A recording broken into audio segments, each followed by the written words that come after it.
Before we start today's show, I just want to say a massive thank you to the guys at Alloy Collectors who have once again partnered up and sent me this Chelsea metal shirt. We've done last season's kit, but this is the new retro version, the 1998 kit that of course inspired the kit just behind my shoulder here from last year.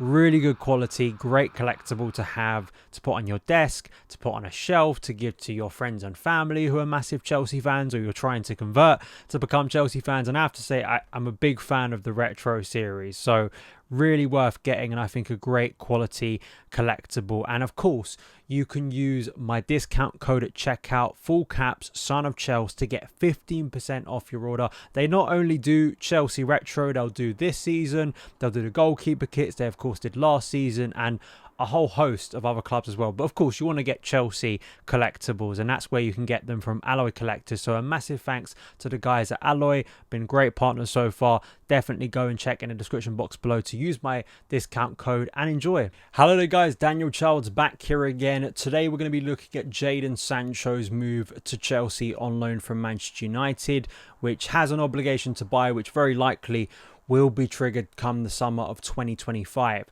Now, we briefly reacted last week on transfer deadline day to Sancho moving to Chelsea, and kind of my theory and feeling that it isn't the most sensible transfer. It didn't really make a lot of sense in terms of Chelsea's needs, but I want to focus on the positives basically of Jadon Sancho, and especially the narrative surrounding him as a player. It feels like his career has kind of stalled since he moved to Man United, and moving to a club he supported growing up.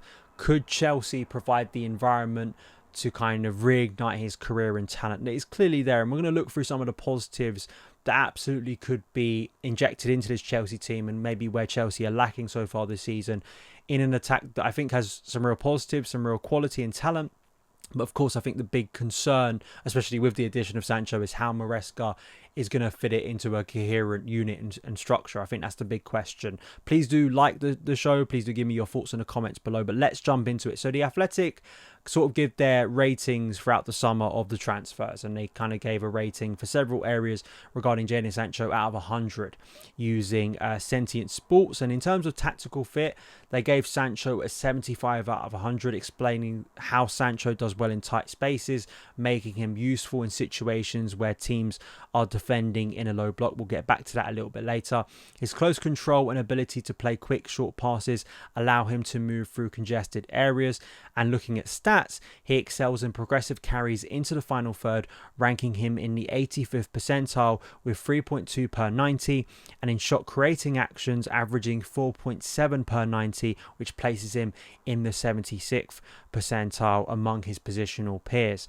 And looking at Europe's best and most prolific dribblers last season, Sancho ranks pretty high. If you look at other players like Cherki, Leroy Sané, it's a decent area for Sancho to be in, given that for the first half of last season, he wasn't playing at all for Man United, and eventually he got that loan move to Dortmund for the second half of the season, was involved in their run to the Champions League final. So this is something in terms of take on volume success, is something that he really excels at. I think kind of a tendency or a negative that they do point out is he can be dispossessed when playing centrally, often looking to exit to his right, a move that can become predictable and easily defended by opponents. His vulnerability in these situations could be a concern for Chelsea. He does attempt a lot of take-ons per 90, so there is the risk of him being dispossessed and that failing, but clearly the strengths are there. So let's look at some specific examples, and there's kind of a variety of here of what he does when he gets inside the box and kind of in and around the box, because I think the thing I like about Sancho is there is a bit of variety,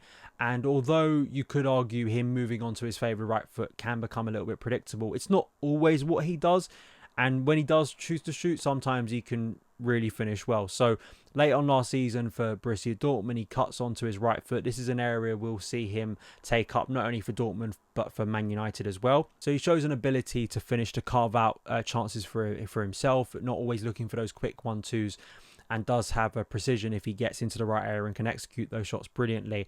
But focusing on those low block kind of issues and where potentially Sancho could be quite transformative for Chelsea. If we're thinking on the right-hand side, you're going to be looking at Cole Palmer, Noni Madueke. On the left side, if Chelsea can add an extra spark to there of someone who's going to get into those tight areas, take it through several defenders and open up space for others. This is an example where he gets into box, evades a few challenges, and eventually is taken down for a penalty. So this kind of nice control, tight control in difficult and congested areas is something that I think you could argue at times Chelsea have definitely lacked from certain players, especially creative players.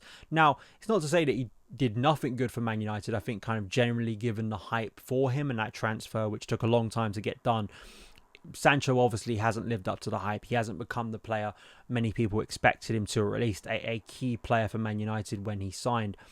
But I think one of the things I like about him as well is his combination play. He spoke about this in reference to Maresca, but also the style of football he likes to play and hopefully will be able to play at Chelsea is combining with players in and around the box, finding those neat passes and being able to move off the ball intelligently to maybe finish a chance himself, receive the ball back, or create chances for others. And as well in transition. So this is something that I'm quite encouraged so far watching Chelsea this season. I think in the games against Wolves, and we saw this in the first half against Crystal Palace, Chelsea can be quite devastating on the break. They do have good players and good decision makers. Obviously, Cole Palmer, Madueke look to be stepping up, and Nicholas Jackson too has already scored 2 goals this season.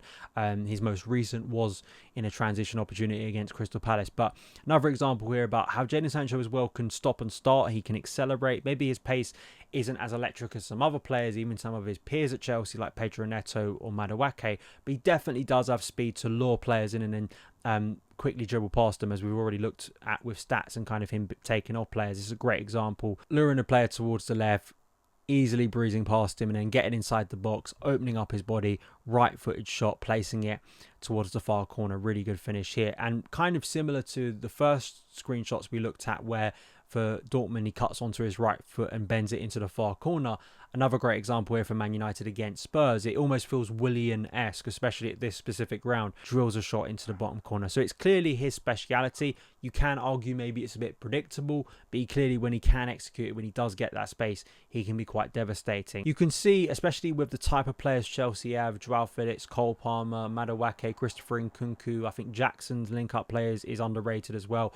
You could clearly see how Sancho would fit quite naturally into that if he's combining with players around him, and especially if Chelsea are able to make it look not like a mess and more like good chaos, in the sense that many players are moving around. It can be quite difficult with players of this talent and movement for defenders to track, and obviously Sancho will be looking to benefit off that. Now, I think when looking at Chelsea and where Sancho could benefit, I was looking back at the game against Crystal Palace, and there was a couple of moments in the first half and across the game where that kind of low block or that deep defensive line by Crystal Palace became slightly an issue for Chelsea. They did very well to open it up in transition from a corner, actually, I think it was, where Chelsea scored their opening goal.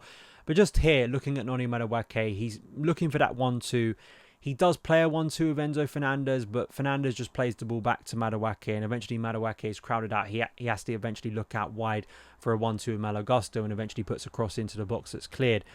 It's in these kind of areas, if we go back to the opening screenshot here, where you're kind of looking at Jadon Sancho from the left. If he could drift centrally here, play a 1-2 with Madueke or someone else, and then make a run behind the defence. I think that's the thing that maybe Chelsea are lacking in these areas. Just someone to be a little bit bold, a little bit brave, to make that run in behind that then maybe a Cole Palmer could very naturally find with his passing range. So I think that's the intrigue with Sancho, if he does play on the left, and I think he will likely play off the left. I feel like that's the most natural position for him. He is a little bit versatile in the sense that he can play central, he can play off the right, but given his tendency to move onto his right foot, you've got the ability for him to curl a shot with his right foot to the far corner, but then also cut inside or go on the outside of defenders.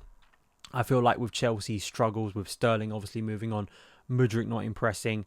Neto has started so far his Chelsea career, not very many appearances of course off the left. I feel like Neto and Sancho maybe will be the first 2 choices on the left for me, and obviously they offer different things. Absolutely, I feel like Neto is a much more explosive player, a much quicker player, but Sancho can operate in transition as well. So I'm intrigued to see what Sancho does.